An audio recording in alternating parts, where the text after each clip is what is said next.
അവര് ഈ നിമിഷപ്രിയയെ കുറിച്ചിട്ട് എൻ്റെ അടുത്ത് എത്തിയിരുന്നു. ബോച്ചെ ഫാൻസ് വഴി തന്നെയാണ് ഇത് വന്നത്. അപ്പോൾ ഞാൻ അതിനെക്കുറിച്ച് പഠിച്ചപ്പോൾ 2 റിപ്പോർട്ടാണ് വരുന്നത്. ഒന്ന്, ഇവർ മനഃപൂർവ്വം കൊലപാതകം നടത്തിയെന്നും ഒരു വിഭാഗം നടത്തിയില്ല എന്നും അതിന് പല കാരണങ്ങൾ പറയുന്നുണ്ട്. അപ്പോൾ അതിനൊരു ബോധ്യം കിട്ടിയാൽ തീർച്ചയായിട്ടും അവരെ രക്ഷിക്കും. ഇത് ഒന്നില്ലെങ്കിൽ 1.5 കോടിയോളം ഞാൻ എടുത്തു കൊടുക്കും, അല്ലെങ്കിൽ പകുതി ഞാൻ എടുത്തിട്ട് പകുതി നല്ലവരായ മലയാളികൾ തരുന്നുണ്ടെങ്കിൽ അങ്ങനെ ആയാലും ചെയ്യാൻ തയ്യാറാണ്. പക്ഷേ അതിന് വ്യക്തമായ റിപ്പോർട്ട് കിട്ടാതെ ഒരു കൊലപാതകയെ രക്ഷിക്കുക എന്നുള്ളൊരു ദൗത്യമായിട്ട് മാറാൻ പാടില്ല. അതിന് റോങ് മെസ്സേജും പോകാൻ പാടില്ല എന്നതുകൊണ്ട് അതിനെക്കുറിച്ച് പഠിച്ചുകൊണ്ടിരിക്കുകയാണ്.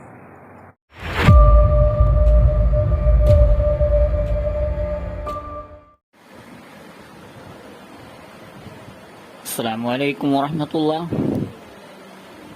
നിമിഷപ്രിയയെ രക്ഷപ്പെടുത്തുന്ന വിഷയത്തിൽ നമ്മുടെ ബഹുമാനനായ ബോച്ചെ റഹീമിൻ്റെ മോചനത്തിന് വേണ്ടി ഒരുപാട് ശ്രമിച്ച, പണം ഇറക്കി എല്ലാവരെയും ചേർത്ത് പിടിച്ചും കൊണ്ട് എല്ലാവരോടും യാചിച്ചും ചോദിച്ചും എല്ലാവിധത്തിലും 34 കോടി വരെ ചെയ്ത് അതിൻ്റെ കാര്യത്തിൽ നല്ല ഉത്സാഹിച്ച ബോച്ച പറയുന്നതാണ്, നിമിഷപ്രിയയെ രക്ഷപ്പെടുത്താൻ അതിൽ ഒരു സംശയം പ്രകടിപ്പിക്കുന്നു. ഉദ്ദേശപൂർവം കൊല ചെയ്തതാണോ, അതല്ല അപരാധിയാണോ നിരപരാധിയാണോ എന്നുള്ള ഒരു രീതിയിൽ. ശരിയാണ്, ഒരു കൊലപാതകിയാണെങ്കിലും 10-11 വർഷത്തോളം ശിക്ഷ അനുഭവിച്ചത് കൊണ്ട് രക്ഷപ്പെടുത്തണമെന്നാണ് എൻ്റെ അഭിപ്രായം. ഇവിടെ എൻ്റെ അഭിപ്രായം പറയാൻ ആരോടും ചോദിക്കേണ്ട ആവശ്യമില്ലല്ലോ.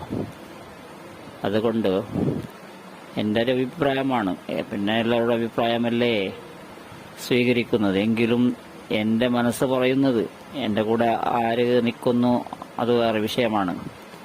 ഏതായാലും ശിക്ഷ 11 വർഷത്തോളം അനുഭവിച്ചത് കൊണ്ട് ഇനി മോചിപ്പിക്കാനുള്ള ശ്രമം, ഒരാളെ മോചിപ്പിച്ചത് കൊണ്ട് മറ്റുള്ളവർ ഒരു കൊതിക്കുന്ന അവസരവും അവരുടെ ആകാംക്ഷകളെ തള്ളിയതുപോലെയാണ്. അവരെ രക്ഷിക്കാൻ, അവിടുന്ന് മോചിപ്പിക്കാൻ ശ്രമിച്ചില്ലെങ്കിൽ ഉണ്ടാകുന്ന അവസ്ഥ. ആ ഉമ്മ, നിമിഷപ്രിയയുടെ അമ്മ ആ സ്ഥലത്ത് പോയിട്ടുണ്ട്. അതുപോലെ എല്ലാ കാര്യങ്ങളും നീക്കങ്ങൾ ചെയ്യാൻ കൊതിക്കുന്നുണ്ട്. അതുകൊണ്ട് സഹകരിക്കുന്നത് നല്ലതാണ്. ബോച്ചെ ഇടപെട്ട് ഇതിൻ്റെ ലീഡർഷിപ്പ് എടുത്ത് അതിൻ്റെ നേതൃത്വം വഹിച്ചും കൊണ്ട് ഇതിന് പണം കഴിയുന്നത് കൊടുത്ത് റഹീമിൻ്റെ മോചനത്തിന് ചെയ്തതുപോലെ എത്ര കോടിയാണ് അവർ ചോദിക്കുന്നത്, അതിനെ സംഗ്രഹിച്ചും കൊണ്ട് അതിനെ നമ്മൾ പ്രോത്സാഹിപ്പിച്ച് എല്ലാവരും ചേർന്ന് ഉണ്ടാക്കി നിമിഷപ്രിയയെ മോചിപ്പിക്കണമെന്നാണ് എൻ്റെ ഒരു അഭിപ്രായവും ആകാംക്ഷയും ആശയവും. എന്തുകൊണ്ടാണെന്ന് അവിടെ അപരാധിയാണോ നിരപരാധിയാണോ എന്നുള്ള വിഷയമല്ല.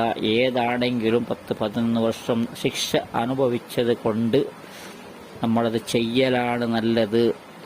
ഒരു തെറ്റും ചെയ്യാത്ത നിമിഷപ്രിയയുടെ അമ്മ വളരെ കൊതിക്കുന്നുണ്ട്. ആകാംക്ഷയോടുള്ളത് കൊണ്ട് നമുക്കും ഓരോ അമ്മമാരും ഉമ്മമാരും ഉള്ളത് കൊണ്ട് അവരെ മുഖത്ത് നോക്കി ആ കാര്യത്തെ നമ്മൾ ചെയ്യണം. നമ്മുടെ അമ്മ എന്ന് കരുതി ആ കാര്യം ചെയ്ത് നിമിഷപ്രിയയെ മോചിപ്പിക്കാൻ ശ്രമിക്കണമെന്നാണ് എൻ്റെ അഭിപ്രായവും എൻ്റെ ആശയവും ആകാംക്ഷയും. അത് എല്ലാവരും സപ്പോർട്ട് ചെയ്യുക, ഷെയർ ചെയ്യുക. ഇൻഷാ അല്ലാഹ്. അസ്സലാമു അലൈക്കും.